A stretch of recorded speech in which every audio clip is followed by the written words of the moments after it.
I am but a phantom. There are truths and there are illusions.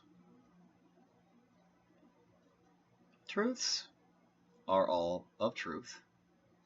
Illusions, they're illusions. They can be of truth, but they don't have to be. It's kind of their deal.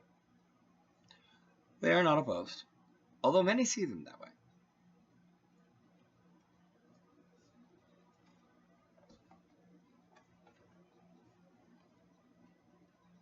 Truth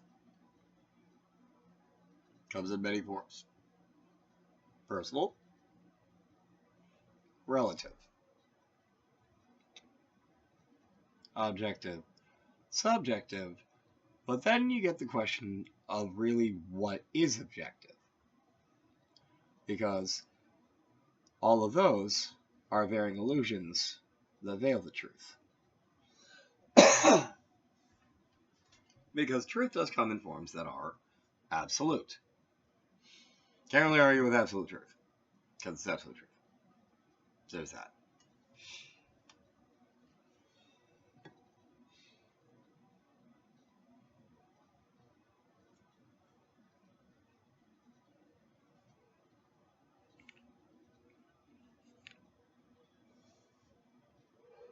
So, what qualifies as an illusion? Well, I'm an illusion. Because we made a frittata. You're an illusion? Because if you're not, I don't know what you are. So please work with me on this.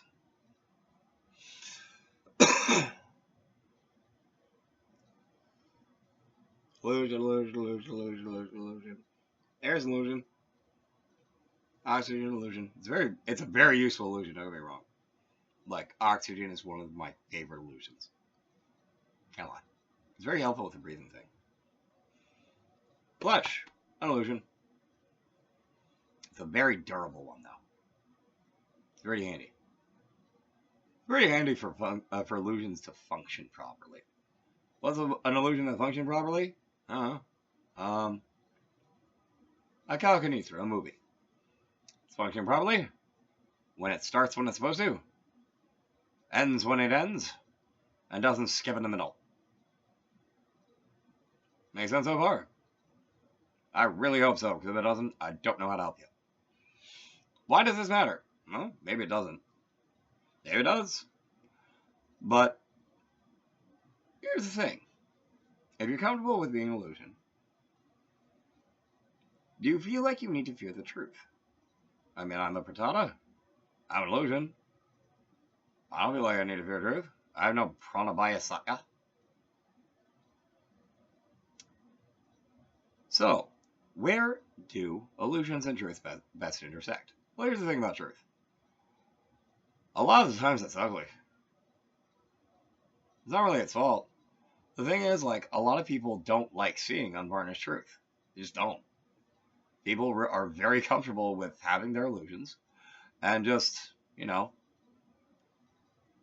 put on their illusion blinders. Keep the illusions of their thoughts behind the veil of their face. And just, roll with that. But sometimes truths aren't ugly. It's not. But sometimes they become, I don't know, sometimes slandered. A lot of people love slandering the truth. It's a stupid thing, but people do it. It's a DS notion, but people do it.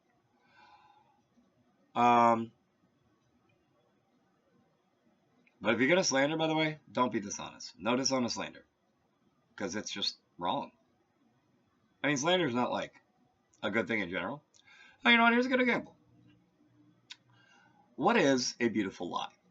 Now, an ugly lie is a lie that just, someone says it, it's not true, nobody likes it.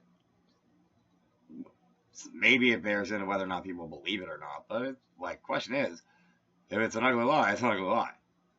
So, what's a beautiful lie? By strict definition, a beautiful lie is something that conceals a beautiful truth if you just look at it properly. So,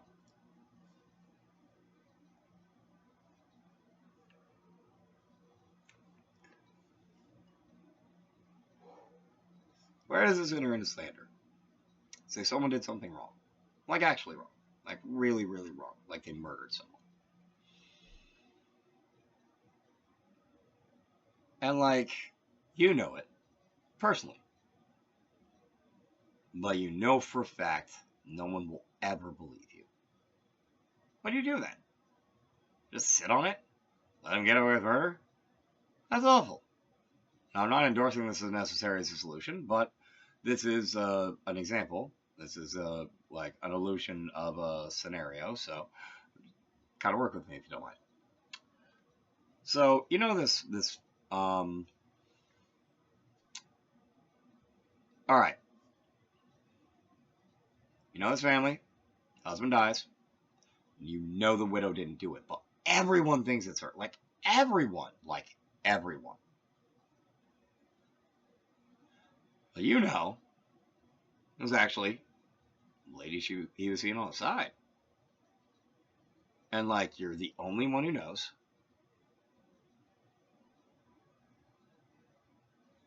So what do you do? Well, you have a couple options. This is where we get into honest and dishonest slander. So, how could you use slander in this situation in order to make sure the innocent person, the widow White who did no wrong, and the guilty one, the lady in red who did the crime, both get vindication, at least in some sort, or retribution? Preferably both, in my opinion. Revenge, as a rule, is a very unhealthy illusion. Vindication, on the other hand, one I believe most people need. But I'm just a Bertata, so you don't have to listen to me. Now, you could slander the widow White, say she was away from her home or away from the scene of the crime, seeing another lover of her own. This is a honest slander. And why is it honest? Well, it's slander because you know she wasn't there. But it's not dishonest because you're trying to keep the widow White safe. Pretty rude way to keep her safe. Just saying. But if it provides her with an alibi, then her children do not lose both their parents. Now, admittedly, she gets a reputation, depending on who it was. But if it is for example, a mystery person who isn't ever actually real, and you just need enough time to deal with this one, I'm not saying it's an option that I'd choose, but it might be someone's chosen before. I don't know. I'm just Bertata. Now, Lady in Red. Everyone knows that she get around. So you can't just be like slandering that. Why did she do it? Oh, perhaps you know that the lady in red actually got attached to this one, and that's why he got dead. But like, everyone knows everyone in this town. Like, that is something, no matter how true it was, anyone would believe.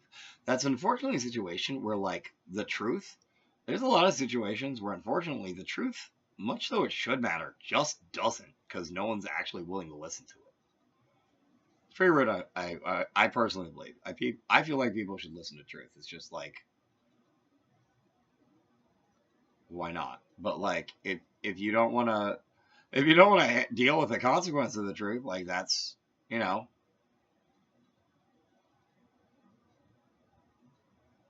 something that won't work, So, like, you best listen to the truth when it's coming so don't smack you in the face, but, like, still. Anyway, the point is, Lady in Red actually fell in love with this dude, wanted him to leave his wife and his kids. He said no. Boom. Now, she seems to have a rock solid alibi. But you know that's not a real possibility. So what do? You potentially try to find people who are also willing to just corroborate she was in a bunch of different places at once. Which means, no matter how solid her fake alibi seems, can't work. Because too many places at once.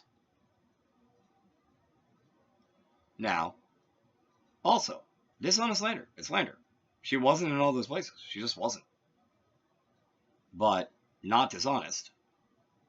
Because she also wasn't where she actually said she was. Now, as a rule, Pisonata, Abivina. As a rule, slander is just ugly. And at that point, you have intent, which is bring murder to justice, make sure an innocent person doesn't get punished. Both of those are not ignoble intents. Nobility, in my opinion, wonderful illusion. Please don't be upset I'm saying it's illusion. Illusions are important. I'm an illusion. I can't be disrespecting nobility by saying it's one. Please accept, because I don't have more. Anyway. 2 goals. Both, honestly, pretty noble. But, accomplished with a lie. Now, at that point, the goal, actually, in fact, becomes truth itself. For both of them. True, she didn't do it. True, she did. So that is the hidden truth, the Rahasya Satya. And then, the question of, I guess at that point, of that particular Satyabha, because very rarely does Pisonata a Satyabha Samasi. Very rarely is slander a beautiful lie. But it did in this case. I think it is because of the motive. Like, if you disagree with me, after all, I am just a frittata.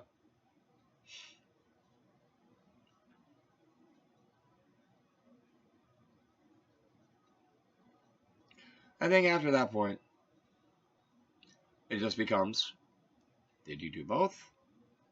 Did you find a different way to vindicate the Widow White? Or did you use the fact you got that one to vindicate the Widow White, which honestly just does the job anyway? Doesn't doing the slander on her hurts her reputation long term. That's actually a big problem. You can have a good goal and still do the wrong thing. It happens. People make mistakes. But if you're in a situation where you have the Widow White and Lady in Red, and slander's like your legit only option for whatever reason, the Widow White did no wrong. Don't wrong her by doing slander.